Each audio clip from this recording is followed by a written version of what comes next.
తాకట్టులో ఉన్న బంగారాన్ని విడిపించి ఆ రోజు ఆన్లైన్ రేట్‌కు మేము కొనుగోలు చేస్తాం. అక్షయ గోల్డ్ హబ్. శ్రీమాత్రే నమః. శ్రీ గురుభ్యో నమః.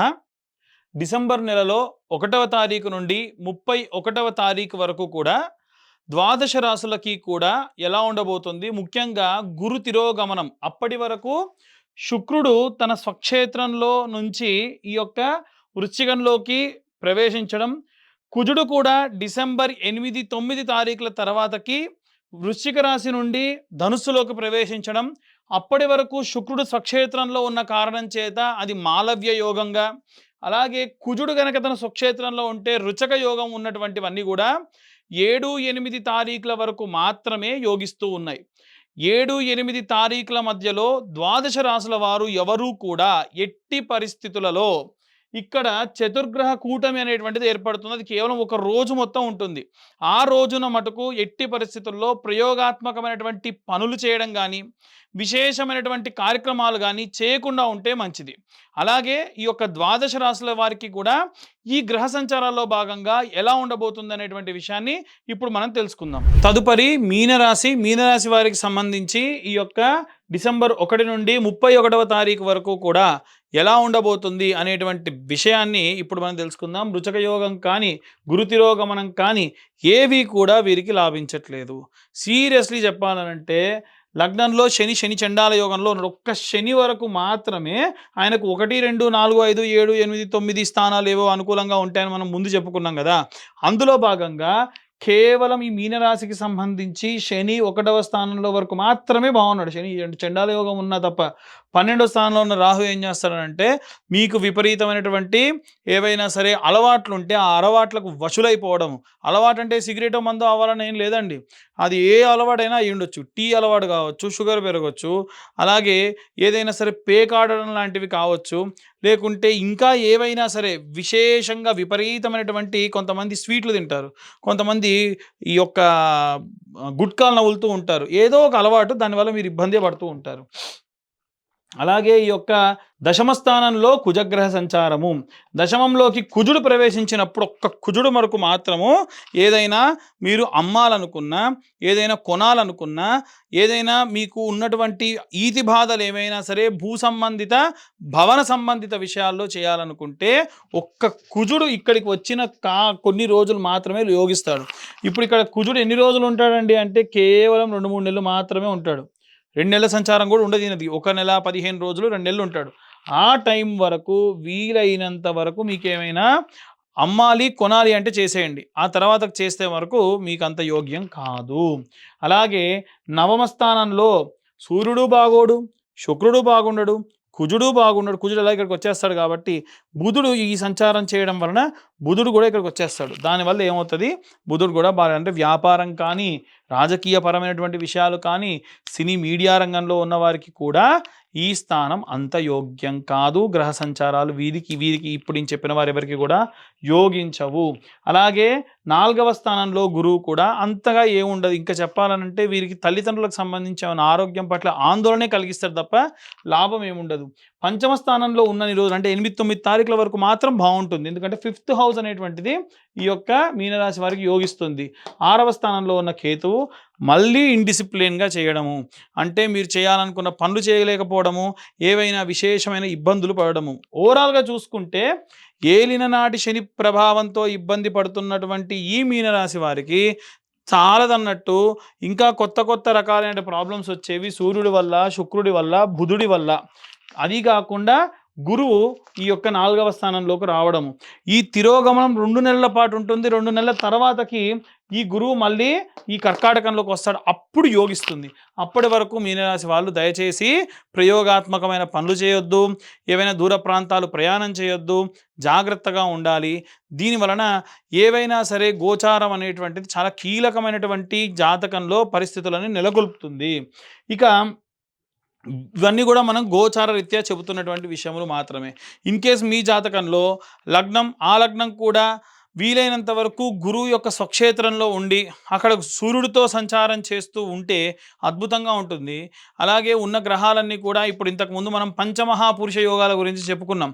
ఎవరి జాతకంలోనైనా లగ్నం నుంచి 1వ, 4వ, 7వ అలాగే 10వ స్థానాల్లో గనక కుజుడు గాని, బుధుడు గాని, గురువు గాని, శుక్రుడు గాని, శని గాని ఉంటే అవి పంచమహాపురుష యోగాలు.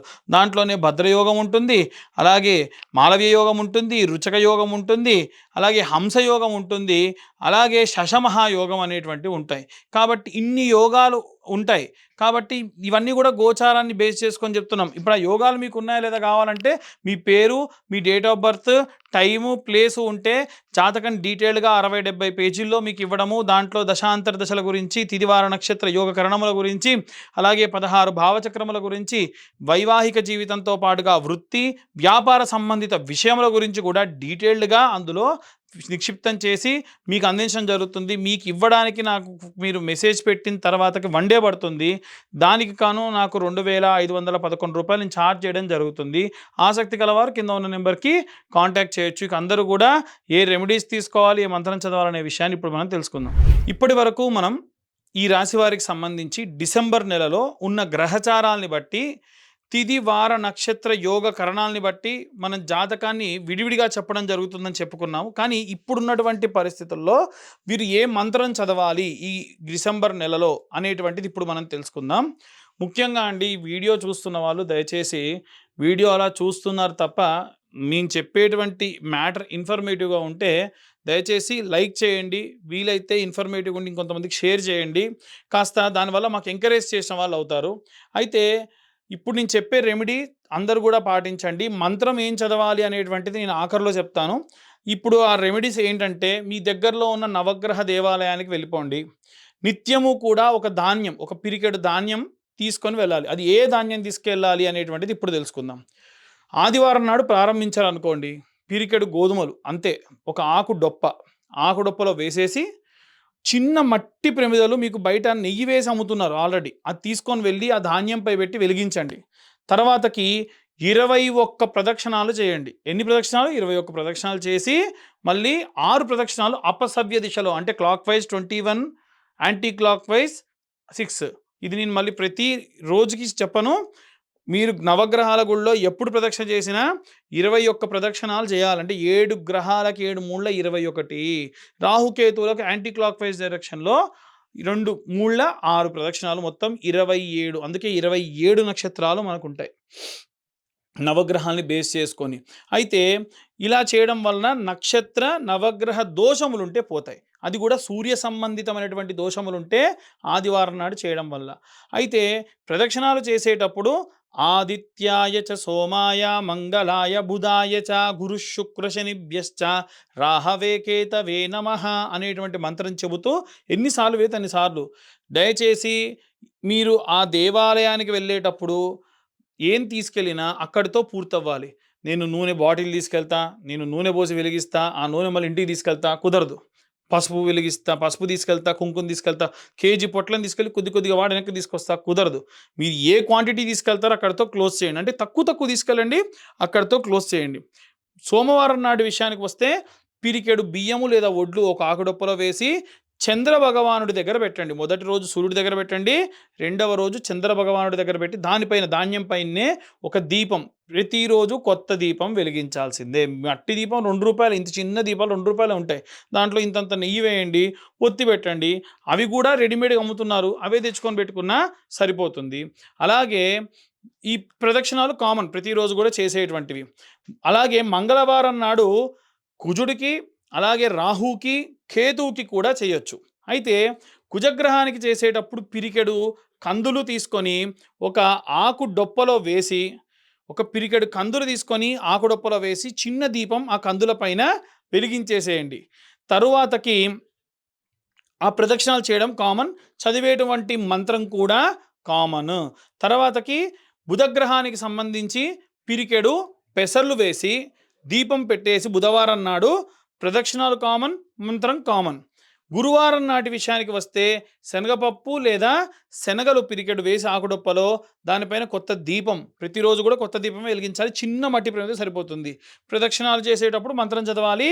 21 ప్రదక్షిణాలు, 6 ప్రదక్షిణాలు అపసవ్య దిశలో. అలాగే శుక్రవారం నాడు పిరికెడు బొబ్బెర్లు వేసి తర్వాతకి దీపం పెట్టి తర్వాతకి మీరు ప్రదక్షిణాలు కామన్, అలాగే మంత్రం కూడా కామన్. ప్రతిరోజు కూడా ఎన్ని ప్రదక్షిణాలు చేస్తున్నాం, ఎంత మంత్రం చదువుతున్నాం లెక్క అవసరం లేదు. ప్రదక్షిణాలకు మాత్రమే లెక్క. 21 సవ్యం, 6 ప్రదక్షిణాలు అపసవ్యం. అంటే clock wise, anti clock wise. Clock wise 21, anti clock wise 6. శని గ్రహానికి సంబంధించి చేసిన రోజు కొంచెం ప్రత్యేకంగా చేయండి.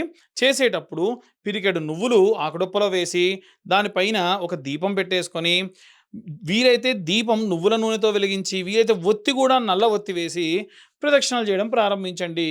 ఈ నవగ్రహ మంత్రాలతో పాటు నీలాంజన సమాభాసం రవిపుత్రం యమాగ్రజం ఛాయా మార్తాండ సంభూతం తం నమామి శనేశ్వరం అనేటువంటి మంత్రాన్ని చదవండి.